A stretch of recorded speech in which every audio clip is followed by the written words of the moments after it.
In this video, I'm going to show how to place the rear lower control arm on this Dodge Ram 1500. This connects your differential to the frame. Let's get started. For this job, it is not necessary to remove the wheels. Because mine are off, you see some jack stands here holding up the differential, but this vehicle can be fully on the ground resting under its own weight when you do this. And actually it's better because then you can tighten the bushings directly at ride height without having to move anything around.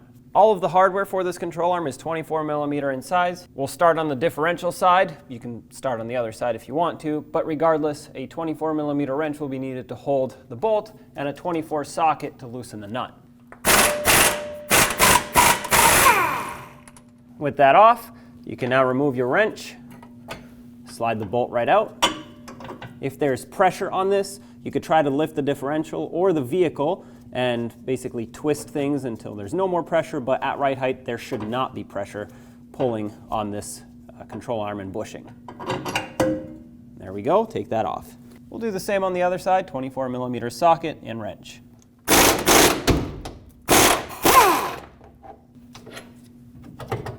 There it is.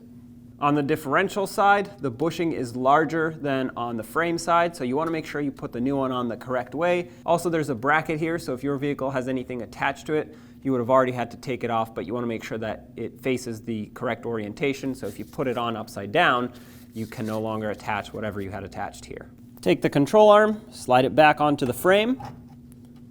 Once it's lined up, stick a bolt through. I put some anti-seize on the bolt, that way it doesn't corrode and get stuck in there in the future.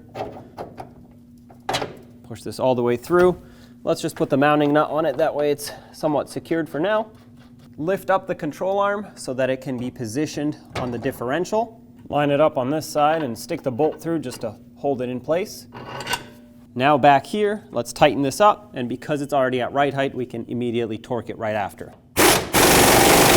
This gets torqued to 225 foot-pounds. If you're unable to do so, just do your best to get it as tight as you can.